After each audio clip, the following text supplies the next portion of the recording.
Halo, selamat sore semuanya. Ketemu lagi dengan saya Wendy Putranto. Pada hari ini kita akan ngobrol ya dengan tema Artsy Chatty. Saya akan undang salah satu kolaborator kita dari Connected Art Platform, yaitu Mbak Mona Lim. Eh, Mbak Mona ini seorang kurator seni media baru. Nah, Noh, kaget. selamat sore Mbak Mona. Sore pagi Mas di sini. Oh iya, selamat pagi ya. Iya, jadi Ya.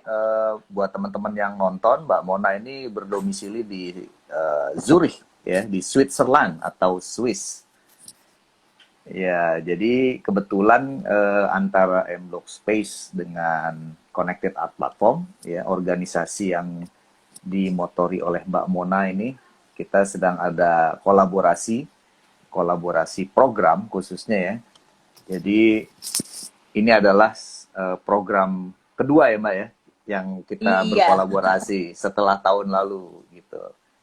Jadi kita sedang merintis sebuah kerjasama program khususnya untuk melakukan pengembangan seni media baru dan melakukan upaya-upaya kesenian lainnya di M Block Space.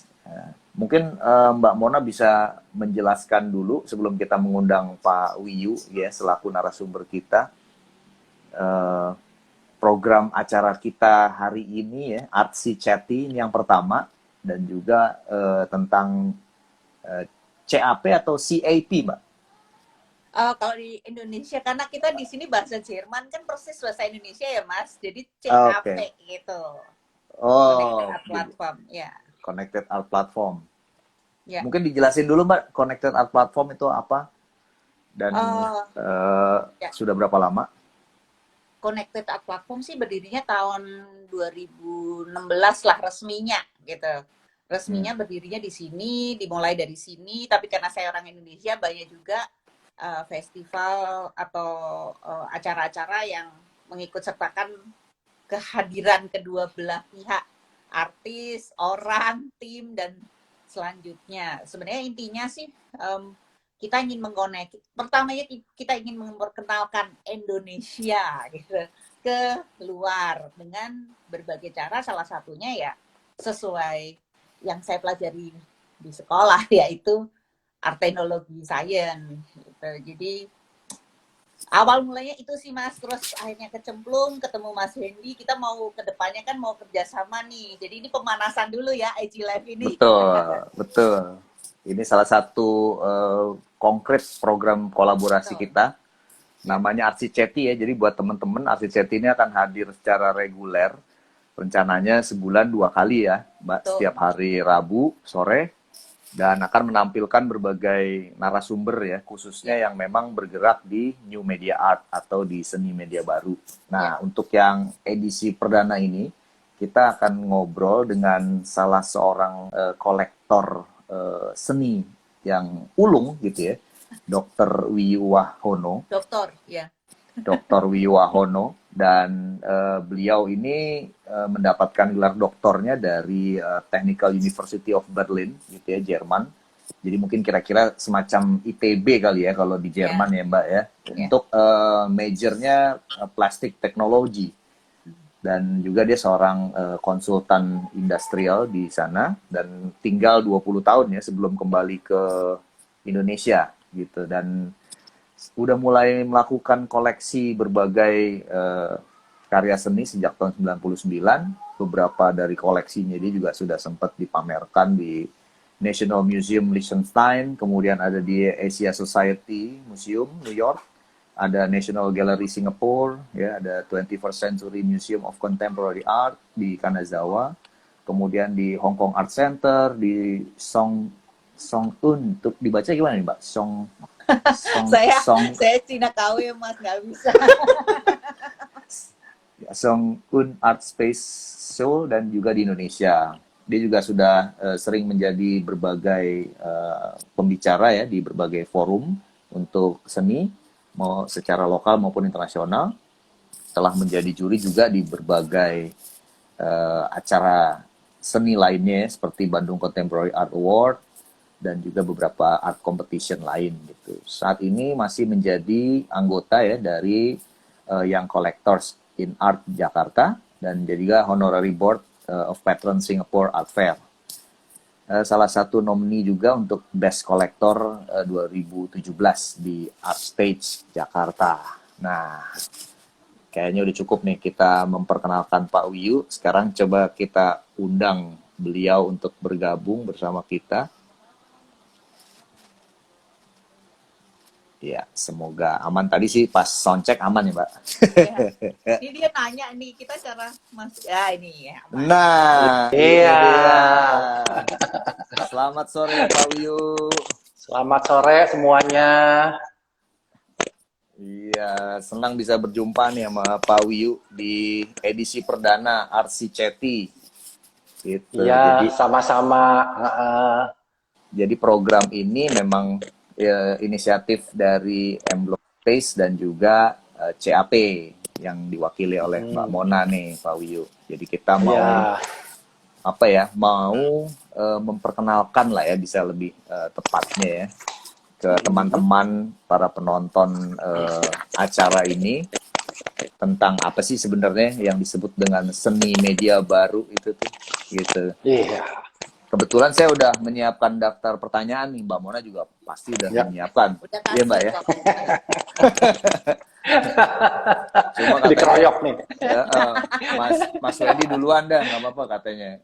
Iya, karena terus terang saya sih udah, ya karena dulu wartawan ya Pak saya, jadi udah melakukan riset juga pastinya dan sangat tertarik sih untuk mempelajari new media art ini nih gitu. Jadi ya. Bisa kita mulai kali ya sekarang ya. Ya, boleh.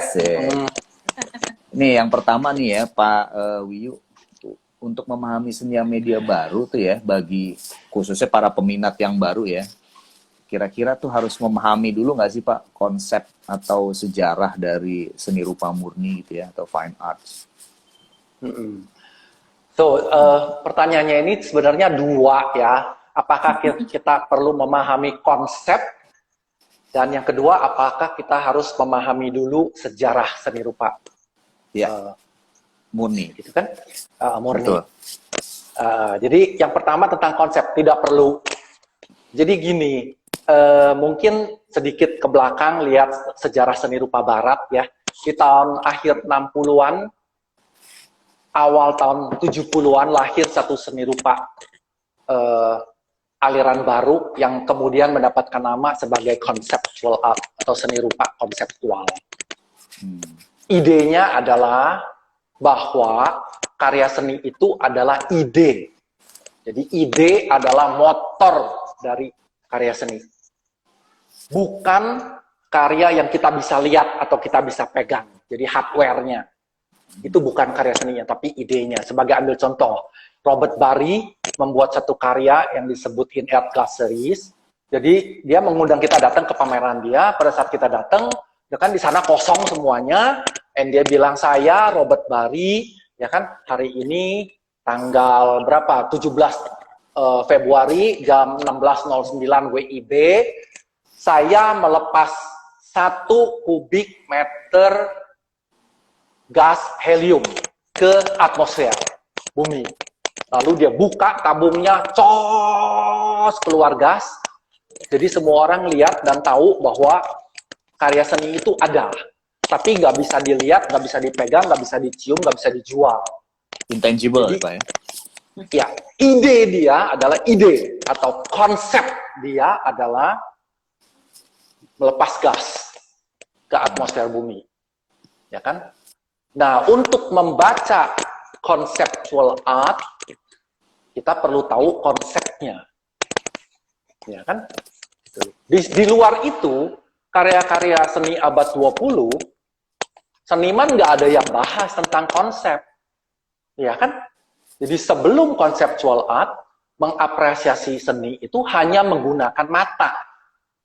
Ya kan? Kita melihat satu karya seni dengan menggunakan mata, dan kalau karya seni itu mempunyai significant form, jadi warna, garis, kombinasi warna, tekstur, tebal tipisnya, karya seni dan sebagainya yang touch aesthetic emotion, jadi menyentuh estetika, so emosi estetika, maka karya itu dianggap karya yang baik.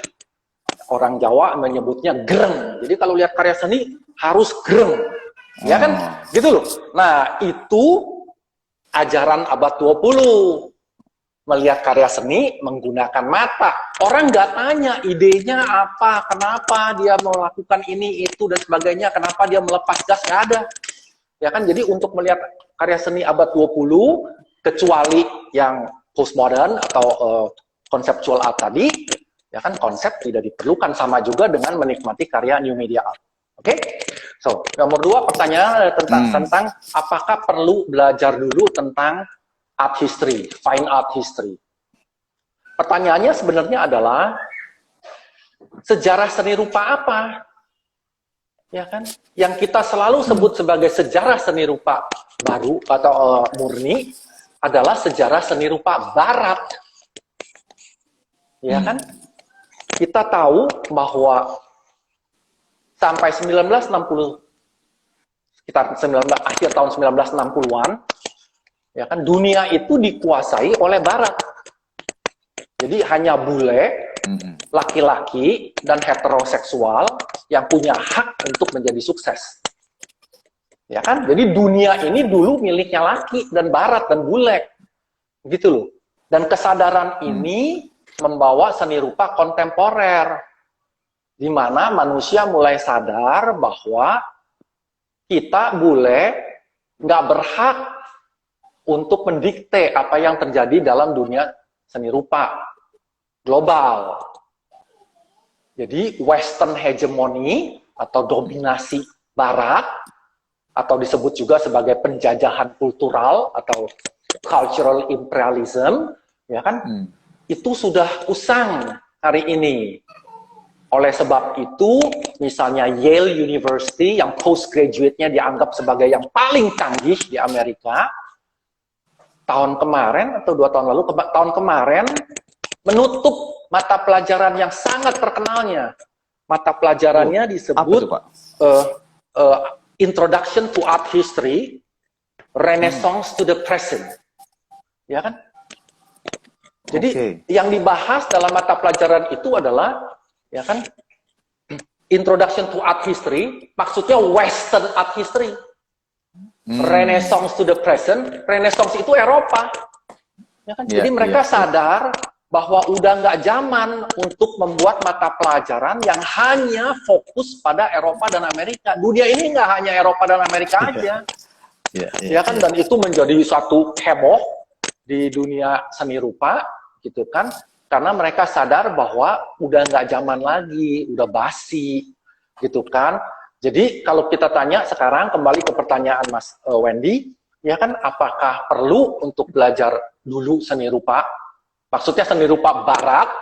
Kan? Ya enggak lah, ya kan?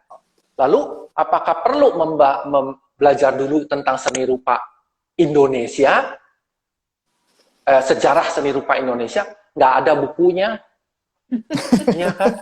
Bangsa Serius, kita, Pak? iya, kita luput menulis buku sejarah seni rupa Indonesia in situ pada saat karya itu dilahirkan atau dibuat, gitu kan? Yang ada adalah buku yang menulis rangkuman atau pendapat pribadi dari si penulis 50 tahun setelah karya itu dilahirkan atau dibuat. Ya kan, jadi diambil dari mosaik dari koran yang udah kebanjiran atau katalog tahun 1930 atau di zaman Belanda dan sebagainya, lalu diinterpretasikan, dan kemungkinan berapa ya, 70-80% itu bullshit atau salah atau kurang tepat, itu kan. Jadi mau pakai Western Art History gak bisa, mau pakai Indonesian Art History kagak ada. Jadi akhirnya ya udah, pertanyaan Mas ya dijawab, ya nggak perlu lah ya, gitu loh. Kan? Iya. Jadi nggak ada akarnya gitu ya maksudnya ya? Nggak ada, iya, exactly. Iya. Berarti langsung bisa gitu. mengamati langsung karyanya aja. Pak? Iya, ya. Dan Hmm. mengapresiasi itu kan nggak mesti mengoleksi, Ya, betul. ya kan?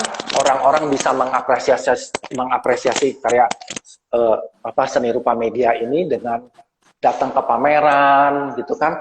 Dengan macam-macam lah. Tidak harus menjadi kolektor seperti saya.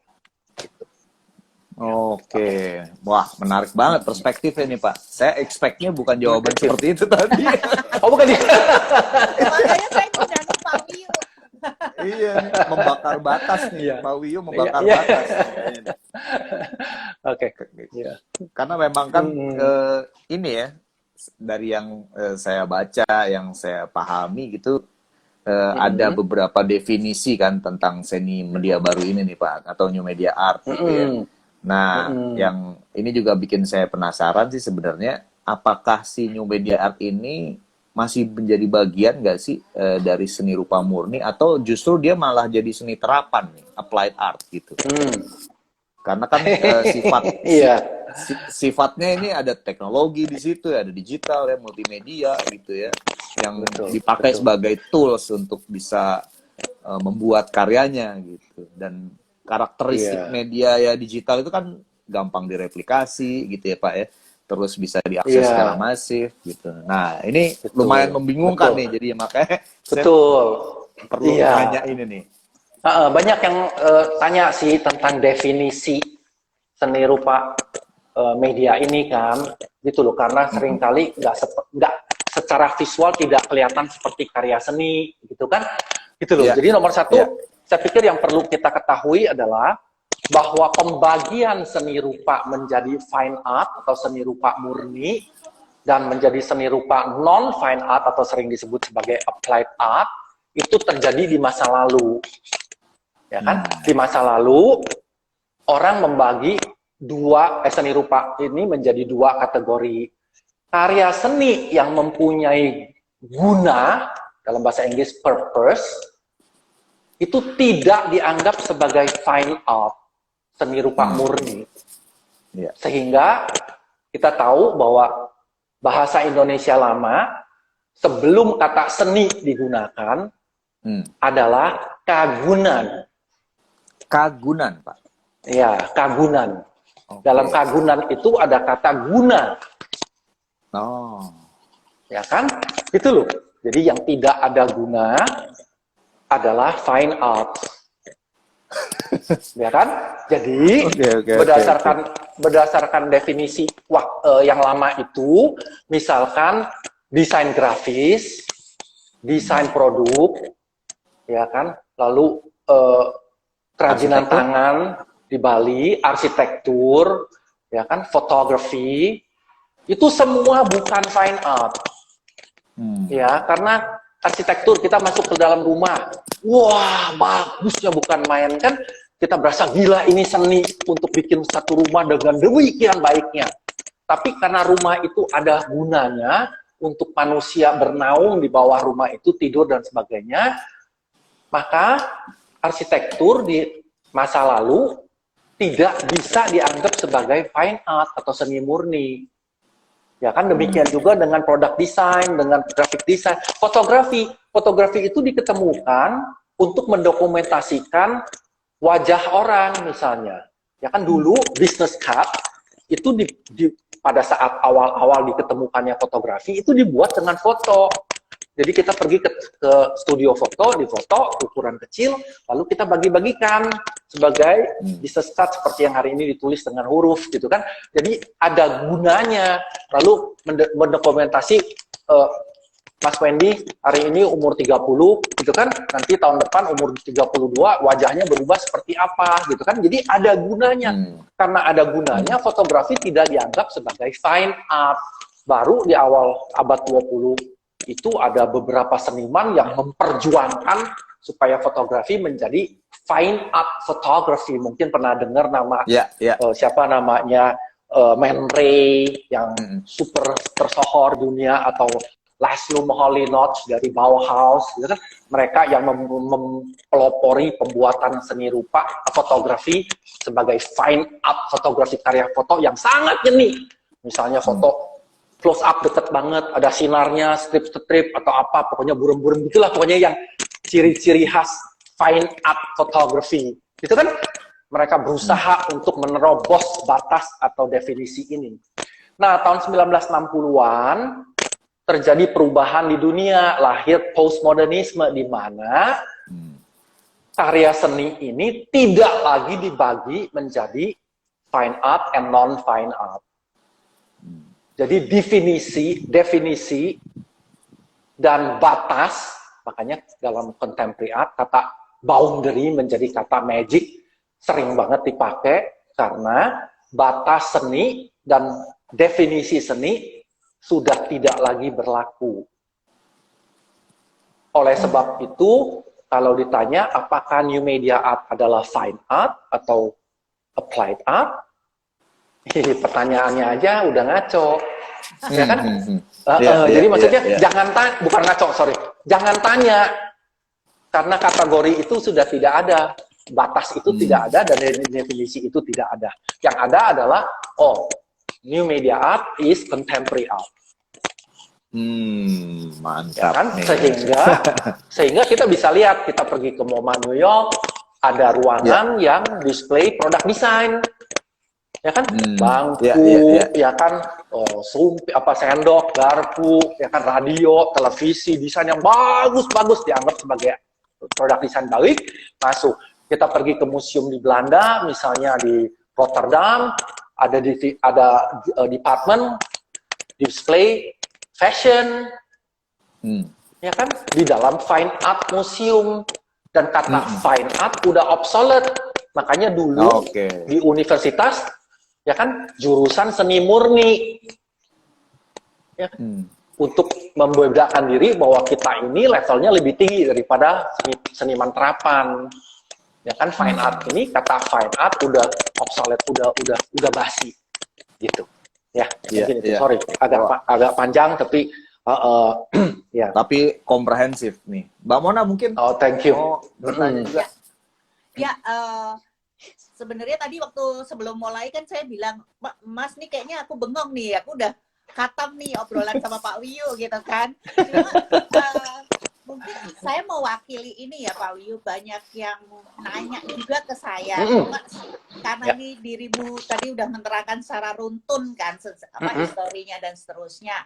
Kan kalau pertanyaan yang paling sering kita dengar di mana-mana kan, kenapa sih susah define new media art gitu? Tadi udah diterangkan sebagian gitu. Nah, terus dengan fenomena ini, saya cuma berani nanya sama Pak Wiyu karena dia berani jawab. Banyak banget kan di Indonesia tuh kayak video mapping itu kayak semacam, kalau dibilang positifnya tren atau latah gitu ya. Semua melakukan hal yang sama gitu. Nah, gimana bedainnya itu termasuk art atau apa ya, karena kan di musik ya Mas Wendy, terjun di musik ya, pasti ada kayak di musik ada yang nyanyi, di belakangnya ada semacam apa sih background gitu untuk mengelaborate ya situasi konser dan seterusnya. Nah, kalau terus akhirnya kan di shopping mall sekarang ada di mana-mana gitu, mapping, video mapping. Nah, itu apakah perlu dibedakan atau ya udah tadi kayak bilang new media art is contemporary art, mau dipakai apa aja is art.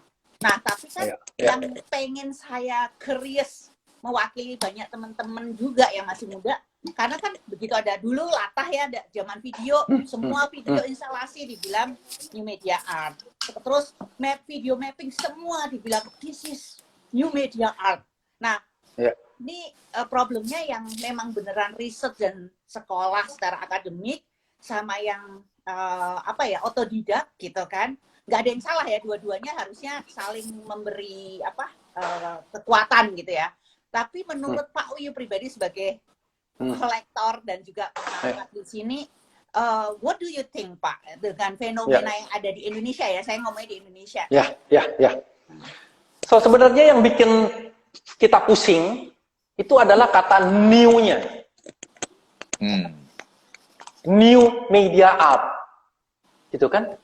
Jadi gini, kalau kita amati, yang dimaksud oleh banyak orang ke dalam new media itu fotografi, ya kan, dengan digital photo camera, lalu video art, ya kan, dan lain-lainnya. Fotografi itu kita tahu diketemukan tahun 1830-an, ya kan, Daguerre, Mr. Louis Daguerre, 1938, ya kan. 180 tahun yang lalu, apanya yang new? Ya kan? Bahwa hari ini fotografinya dibuat dengan digital, tidak lagi dengan negatif film, ya metodenya fotografinya sama, pakai lensa, tangkap cahaya untuk direproduksi. Ya kan? Video 1965, Sony Portapak,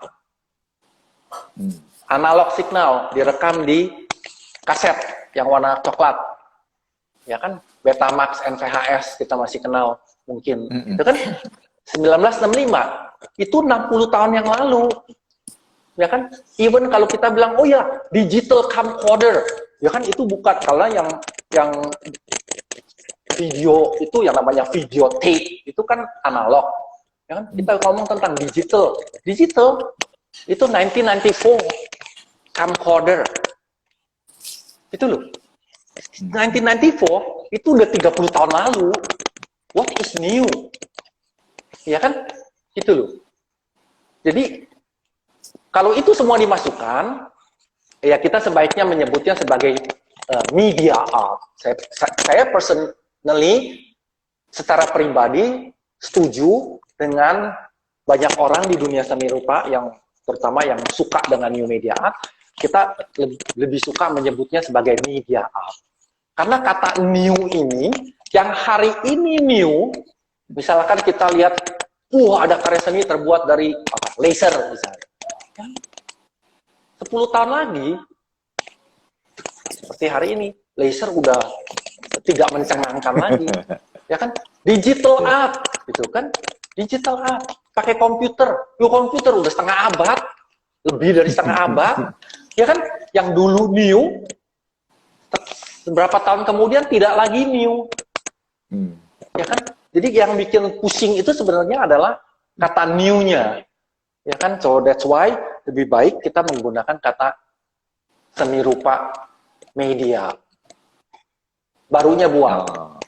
Untuk membedakan bahwa ini bukan karya yang disebut medium age spesifik, bukan karya yang medium spesifik.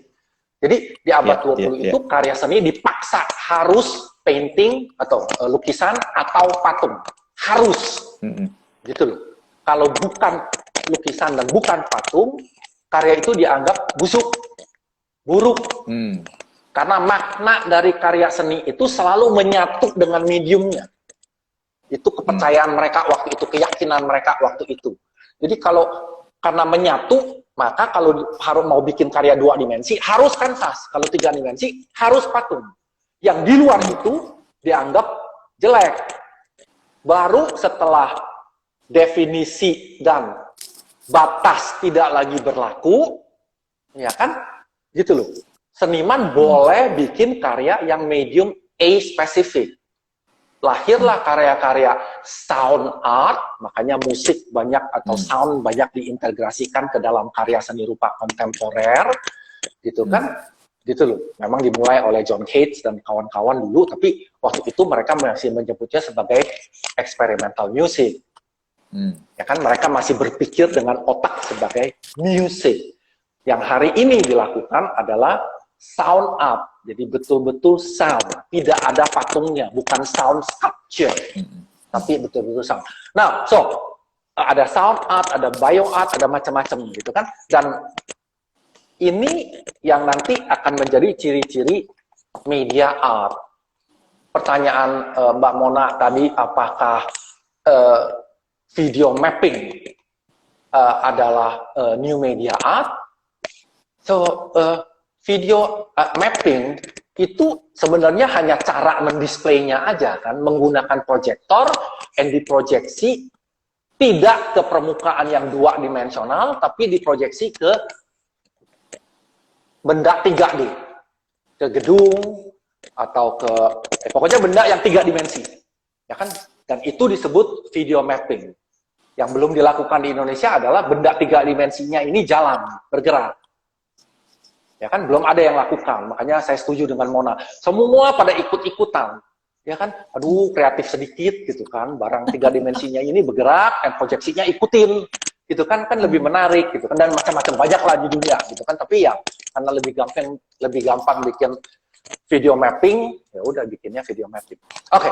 So, jadi kalau ditanya apakah video mapping new media art, ya itu mah cuma proyeksi aja, pakai proyektor ke atas 3D. Ya kan, image-nya itu mungkin animation, ya kan, jadi digital moving image, ya kan. Digital moving image ini bisa dibuat oleh si seniman seperti digital canvas, jadi dia melukis, tapi di atas dengan pixel, di atas di screen-nya komputer, dan yang dia lukis adalah representasi dari apa yang dia lihat. Misalnya dia lihat pemandangan gunung, dia melukis gunung, tapi nggak pakai cat, nggak pakai kuas, gitu kan? Atau dia membuat digital image, still image, out of his imagination, dari imajinasi, bukan representasi dari sesuatu yang ada di nyata, di dunia kita, gitu kan? Jadi atau moving image dibuat dari digital camcorder, atau moving image terbuat dari pixel, whatever it is, tapi kan itu digital, ya kan? Menurut saya, yaitu media art, gitu kan?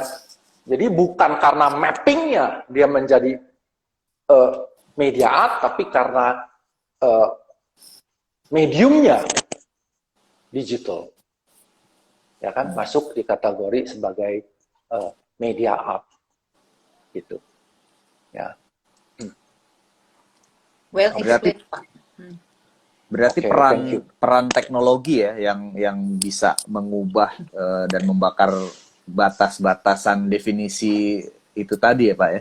Kalau saya lihat ya, Oh iya. yang mengguncang tatanan seninya gitu ya istilahnya. Iya, betul. Dan itu kan sebenarnya yang digunakan oleh media artis dunia yang terkenal sekarang, gitu kan. Kalau misalkan kita ke Ars Electronica, saya ketemu dengan Mbak Mona tahun 2019. Ars Electronica di Austria, di kota Linz, Austria, adalah festival media, seni rupa media terbesar di dunia, dengan sekitar 2.000 karya, ribuan artis dari seluruh dunia, ya kan, berkumpul di sana, dan kita bisa lihat betul-betul karya yang buahnya luar biasa, ya kan, dan semuanya ya berbasis teknologi dan digital dan sebagainya. Nah, tapi memungkinkan nggak sih Pak si teknologinya ini suatu saat tuh nanti obsolete lagi gitu ya? Seperti yang menjadi medium spesifik gitu kan? Nah, itu menarik tuh gitu. Karena kan teknologi ini selalu berubah, selalu berkembang gitu. Betul. Nah, ini yang menarik adalah, jadi kalau kita amati di dunia ini, terutama di Indonesia, banyak seniman yang membuat seni rupa media dengan menggunakan advanced technology. Jadi teknologi baru. Dan teknologi baru ini mempunyai karakteristik sebagai magic. Orang kalau lihat, wah, gitu kan? Karena teknologi yang kita tidak lihat di hari-hari biasa. Ya kan? Jadi bersifat magical. Gitu loh. Ya. Dan itu menjadi ciri-ciri khas banyak seniman untuk mendapatkan perhatian dari kolektor seni atau dari pemirsa seni di dunia seni rupa media. Dan ini sangat berbahaya. Ya kan, menurut ada satu profesor Jepang, dia seorang artis media art dan sekarang jadi profesor, udah sepuh, Masaki Fujihata namanya, salah satu yang paling canggih di bidang kita. Dia bilang bahwa kalau seniman mengandalkan hanya advanced technology, dalam beberapa tahun ke depan, advanced technology ini akan jadi standar teknologi. Karya Anda hilang magicnya. Ya kan?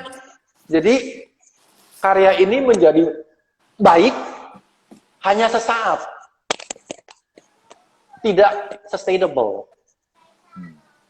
Ya kan? Oleh sebab itu, dia bilang patut untuk dipikirkan bahwa seniman-seniman media, seni rupa media ini memasukkan konteks ke dalam karya-karyanya. Jadi kalau membuat satu karya dengan media baru atau dengan advanced technology, ya kan, kemudian harus diberikan konteks atau pesannya. Misalkan pesan, oh saya membuat karya ini karena ingin memberikan pesan tentang pentingnya untuk mencegah polusi. Jadi konteksnya adalah ya kan environmental issue. Jacob Ya kan? Stenson ya Atau, Pak. Jacob Stenson. iya misalnya, iya. Ya kan ada Jacob Stenson, seniman dari Denmark, tinggal di New York. Dia membuat virtual reality dan dia menemukan ada burung kudu atau namanya di kepulauan Hawaii yang udah musnah. Ya kan, lalu dia pergi ke museum, cari burungnya seperti apa, suaranya ada yang pernah rekam, disimpan di museum, kemudian dia bikin dengan virtual reality, kita masuk ke dalam hutan, dan kita dengar suaranya si burung itu, dan burung itu terbang. Itu kan pesannya adalah bahwa kita harus menjaga, melestarikan lingkungan kita, agar burung-burung berikutnya tidak mati, dan termasuk manusianya tidak mati. Begitu kan, karena ya polusi dunia kita sendiri, planet kita sendiri, gitu kan? Jadi kalau karya itu, virtual reality ini diberikan pesan yang baik tentang environment, atau tentang globalisasi, atau tentang urbanisasi, ya kan? Atau tentang apa aja, gitu kan?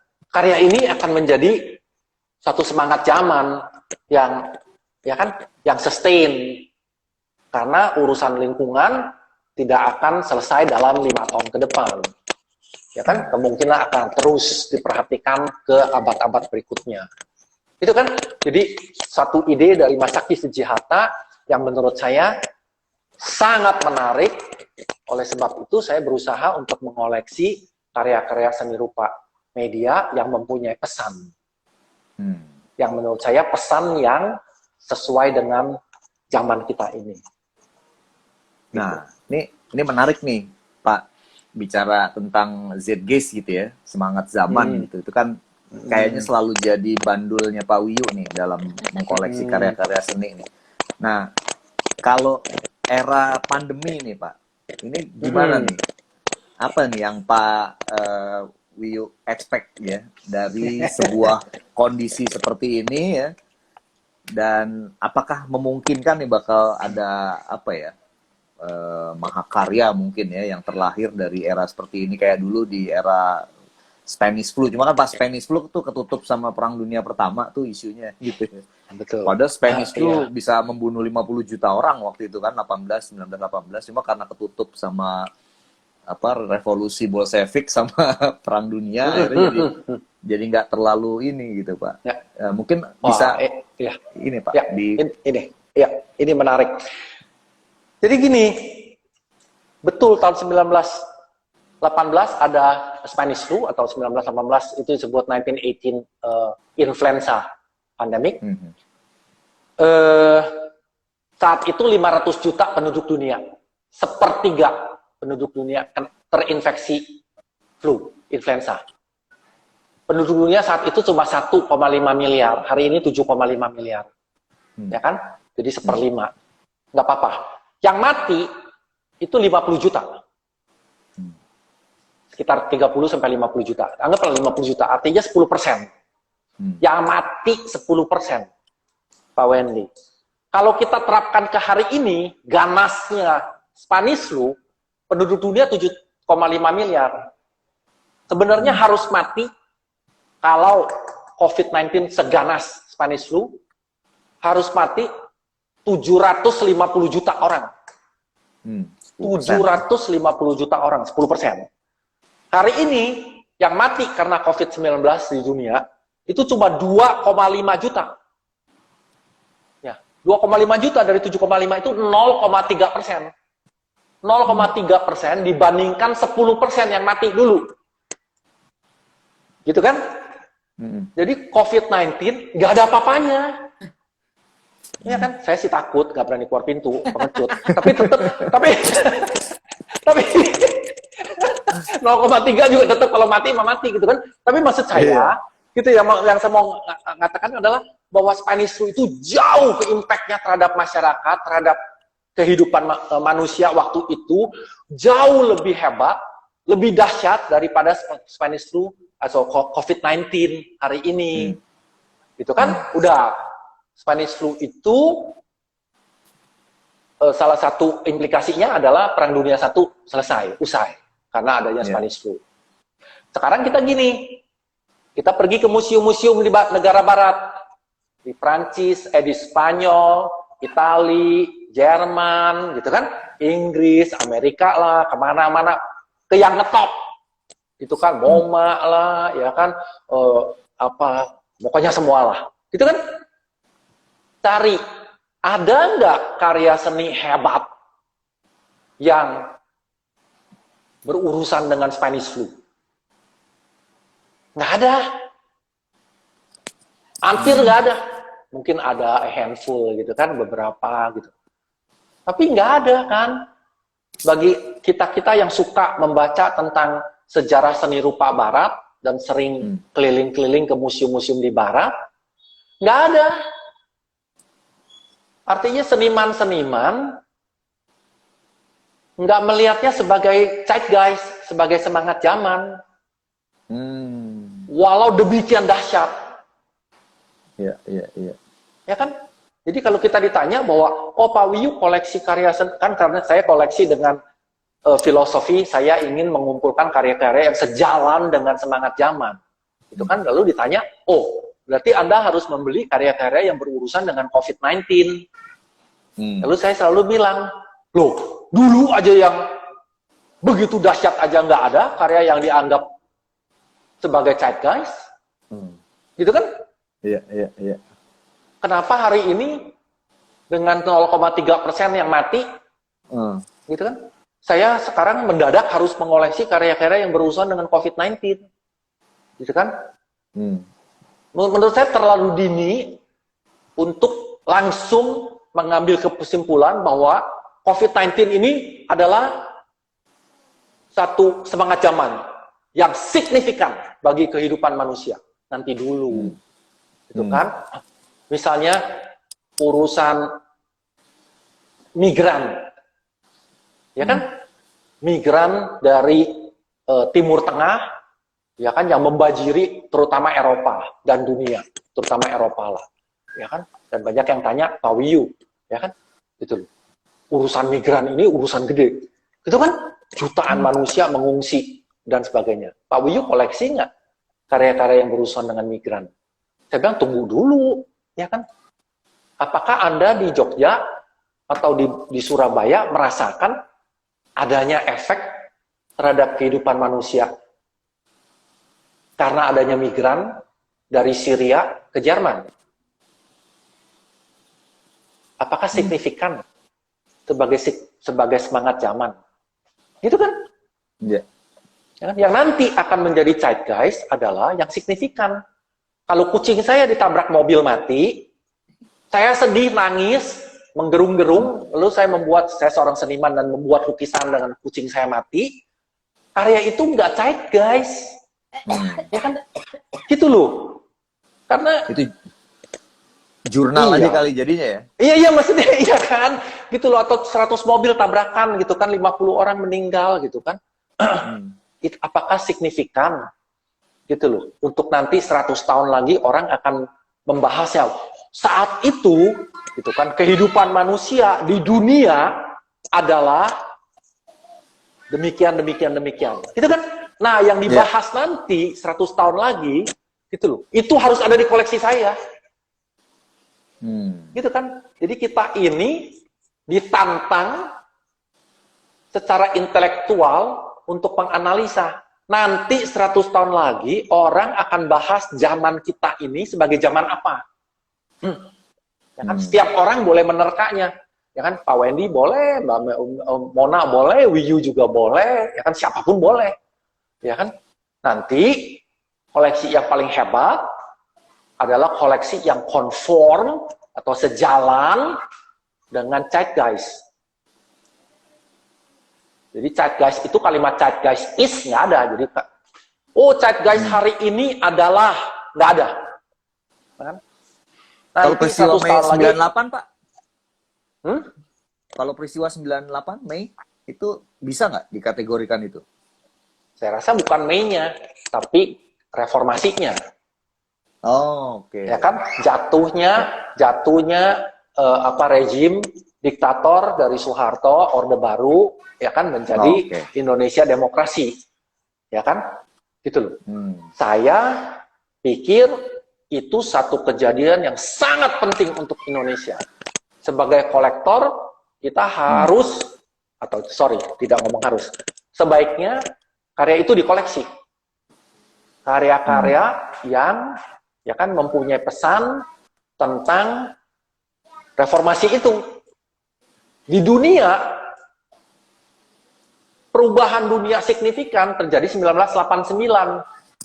Ya kan? Pada saat tembok Berlin ya. Tembok Berlin runtuh, kemudian implikasinya adalah Perang Dingin usai.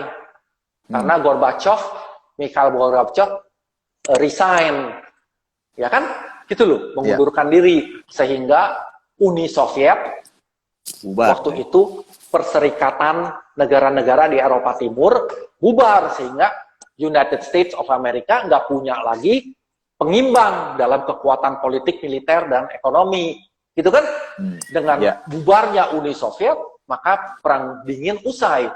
Dan kejadian itu, 1989-91 itu, maha penting. Dan untuk orang Indonesia, 1998 juga merupakan satu peralihan yang sangat penting. Dan patut ada di koleksi kita. Kalau Jepang kalah perang juga dong berarti, Pak? Kalau Jepang kalah perang kan momentum ke Indonesia tuh jadinya. Ya, Perang Dunia II. Ya kan? Ya, kemerdekaan mungkin. Ya kan? Gitu loh. Iya. Ada tuh, Pak. Masalahnya kan karya-karya monumental di era itu. Banyak yang mempertanyakan kan? Gitu loh. Setelah kolonial selesai, ya kan? Karya-karya Indonesia yang membahas tentang post-colonialism, kemana? Ya kan? Di mana karya-karyanya? Senimannya ngapain? Mungkin kelaparan sih ya Pak Wendy ya saat itu ya. Gitu loh. Sehingga atau kolektornya memang belum eksis. Museumnya tidak aktif, museum negara, ya kan, dan sebagainya. Apapun, tapi ya masih ada kajian. Mungkin bisa ditanya ke ahli sejarah seni rupa Indonesia yang lebih tahu dari saya. Tapi ini pertanyaan yang sangat menarik gitu kan, ya kan? Kemana karya-karyanya? Apakah ada yang dibuat saat itu? Seperti apa? Gitu kan, dan sebagainya. Jadi post-kolonial, jadi tema tentang post-colonialism juga sangat penting buat Indonesia. Bagi kolektor untuk mengoleksinya. Iya. Wah, menarik nih. Mbak Mona lagi, Mbak Mona. Ntar saya bisa nanya terus. Ya? Kayaknya bener kan, Mas Edi, ini awal. Nanti kalau kita ada conference atau ini gurunya udah tahu siapa kan? Iya. Enggak lah. Ini bisa 3 jam ya? Iya. Pak Wiyu, ini mungkin pertanyaan yang terakhir ya. Karena ini kan sebenarnya menurut kita kenapa judulnya tuh New Media Art for All ya Mas Wedi waktu kita di set itu. Karena kita tuh pengen bridging-nya jadi bridging gitu, dalam arti orang yang tahu banget media art sama yang nggak tahu itu kan jomplangnya gapnya besar sekali. Nah, kehadiran kita sih pengennya ya Mas ya ngejebatani itu, memberikan informasi referensi-referensi yang banyak. Nah, salah satunya ini saya nanya ke Pak Wiyu sebagai kapasitasnya juga kolektor. Nah, pasti kan banyak nih yang dengan hadirnya startup owner yang baru, mereka juga mulai ngincem nih, ngoleksi ya kan, ngoleksi kayak karya-karya seni yang sifatnya media art gitu. Jadi tipsnya apa gitu? Mungkin pertanyaannya sangat standar ya. Tapi kalau untuk orang yang pengen tapi apa ya, supaya itu masih bernilai di kedepannya atau at least saya nggak mau dengar bilang dia yang penting hatinya seneng dan apalah itu nggak, itu sangat klise jawaban itu. Ya pasti kalau mau beli kan spend your money, ya pasti ada sesuatu yang kita suka. Nah tapi untuk jadi kayak acuan, kira-kira karya apa sih yang menarik? Dan juga sebaliknya, ini akan mungkin ada beberapa teman-teman yang saya lihat tadi namanya itu kan artis juga ya, seniman juga. Nah mungkin mereka juga bisa berkarya dengan apa ya, dengan pengetahuan dari kolektornya sendiri. Kira-kira apa sih gitu yang mereka tuh sebagai mereka punya referensi juga, baik sebagai kolektornya maupun senimannya. Gitu. Menurut saya ya, era kita ini yang seringkali udah sering disebut sebagai era digital, ya kan? Walaupun kata era digital ini belum established secara global, tapi kita menyadari kan betapa pentingnya digital ini. Tapi banyak orang yang nggak berasa digital penting sih, gitu kan? Karena kenapa? Ya kan ada orang pinter banget namanya Nicholas Negroponte, mungkin pernah dengar. Dia adalah founder dari MIT Media Lab yang sangat terkenal, sangat tersohor di dunia media art, gitu kan? Dia bilang bahwa udara seperti udara dan air minum, ya kan? Digital itu baru akan dirasakan jika tidak ada, ya kan? Bukan pada saat ada. Jadi dia bilang it will be noticed only in its absence, not by its presence. Ya kan? Jadi karena kita hidup sepanjang hari dengan digital, banyak orang yang nggak berasa bahwa itu penting. Ya kan, seperti kita minum dan napas. Ya kan, pada saat nggak ada minum, di padang pasir misalnya, udah mau mati, kita baru merasakan betapa pentingnya. Gitu kan? Dan ini menarik gitu, kata-kata si Nicholas Negroponte ini gitu kan, bahwa banyak orang nggak merasa ini penting, dan ini begitu pentingnya, and started di dalam era kita ini. Jadi bagi yang mau mulai mengoleksi, saya pikir ya nggak salah kan mengoleksi digital art, begitu kan? Karena kalau kita cap-cip-cup, kemungkinan besar kita milih karya zeitgeist yang betul. Digital art, digital adalah zeitgeist, semangat zaman kita. Gitu kan, dan koleksi kita nanti akan jadi koleksi museum, ya kan, mempunyai kualitas museum. Itu satu, gitu loh. Di samping itu, menurut saya, kalau orang udah mulai tertarik terhadap digital art, jangan banyak tanya tentang commercial value. Banyak orang bilang, kalau saya keluarin uang 30 juta, gitu kan, nanti saya mau jual, ya kan, dapat nggak 30 jutanya balik, gitu kan, gitu loh. Jadi yang dipikirkan adalah sebagai investasi atau mau cari profit, gitu kan. Market media art itu belum ada, sangat captive, gitu loh. Jadi kalau mau jual nggak laku, ya kan, beli 30 jual 3 juta juga nggak ada yang mau beli mungkin. Itu kan, jadi kalau mikirin itu, ya kan, media art udah jangan dipikirin, mendingan tinggalin aja. Itu kan, jadi buat orang yang mau investasi, mau cari uang, ya kan, udah jangan masuk di bidang ini, karena percuma, gitu kan. Tapi kita mesti tahu bahwa bangsa yang beradab adalah bangsa yang mengapresiasi seni dan kulturnya. Ya kan, jadi mengoleksi karya seni, mengapresiasi karya seni itu adalah aktivitas dari orang yang bukan barbar. Gitu kan. Ya kan, sebagai bangsa Indonesia yang udah besar, ya kan, gitu loh. Dan kita ini nggak miskin-miskin banget, nggak parah banget, gitu kan. Secara kultur juga kita, we can show something to the world, bahwa kita hebat dan ada yang kita bisa tonjolkan di dunia, gitu kan. Kita patut untuk menjadi apresiator seni, gitu kan. Jangan campur-campurin dengan uang, Kecuali Anda mau jadi art dealer atau art investor, nggak apa-apa. Saya nggak not against art investor, gitu kan? Gitu loh. Tapi itu kedua. Poin ketiga yang banyak orang tanyakan, digital art ini seringkali beredisi. Jadi kalau beli misalnya digital fotografi, itu dijual dicetak 5. Gitu kan? Jadi selain Wiyu Wahono, masih ada banyak 4 orang lainnya yang punya karya yang persis sama. Jadi mereka selalu pikir karya seni itu harus unik, harus 1. Kalau 5, mungkin dia cetak 10. Gitu kan? Atau kalau saya ditawarin sama orang, Pak, mau nggak nih beli video bagus atau karya fotografi siapa gitu kan? Kan kita selalu pikir, ini asli nggak nih? Jangan-jangan dia cetak ulang. Ya kan, karena cetaknya hasilnya sama bagusnya dengan aslinya, ya kan kita kan nggak tahu. Atau video kan gampang, tinggal di copy, masukin ke USB, and dijual. Ya kan, problem itu hari ini udah solve, gitu kan, bagi orang-orang yang main di bidang kita, gitu kan, namanya NFT, gitu kan, non-fungible token.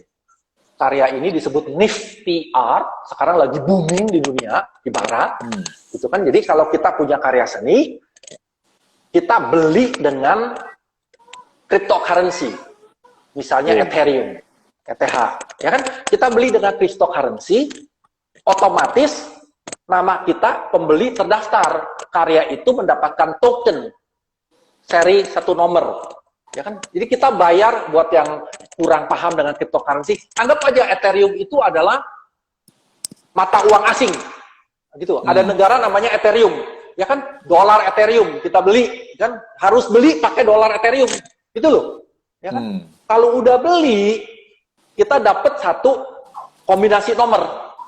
Kombinasi nomor itu di dunia cuma ada 1. Karena so unik, nggak ada double-nya. Pada saat orang menawarkan 1 karya digital, saya minta NFT-nya, non-fungible token. Ya kan? Kalau nggak ada, ya udah karya itu dianggap palsu. Ya kan? Atau copy, illegal copy. Kalau ada, saya bisa tenang, karena NFT ini cuma ada 1 di dunia. Kalau pindah tangan ke saya, dia jual dengan Ethereum, devisa Ethereum, ya kan? Masuk lagi nama saya ke dalam database dia. Kalau orang mau beli dari Wiyu, dia akan cek, ya kan? Ini bener nggak NFT tokennya untuk karya yang ditawarkan? Mungkin nama Wiyu bisa disamarkan pakai nama siapalah, Anton lah, atau siapa kek, gitu kan? Gitu loh, nggak mesti nama betul gitu. Tapi tokennya eksis, nempel dengan karya seni itu. Jadi bagi yang masih ragu-ragu tentang edisi lah, takut palsu lah, apalah gitu kan, udah ada solusinya.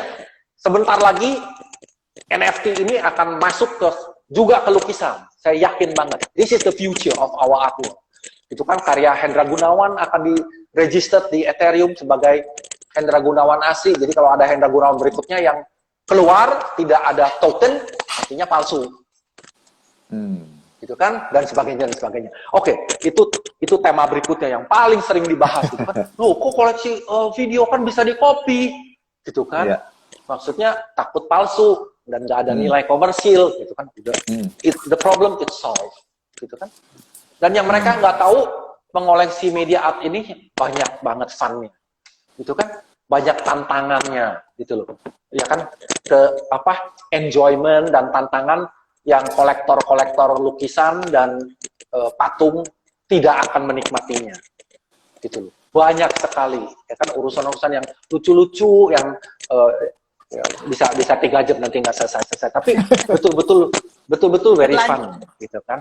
Iya, gitu loh. Mas Randy ada pertanyaan lain nggak nih? Ini kita kayaknya bersambung next time deh ya. Iya betul.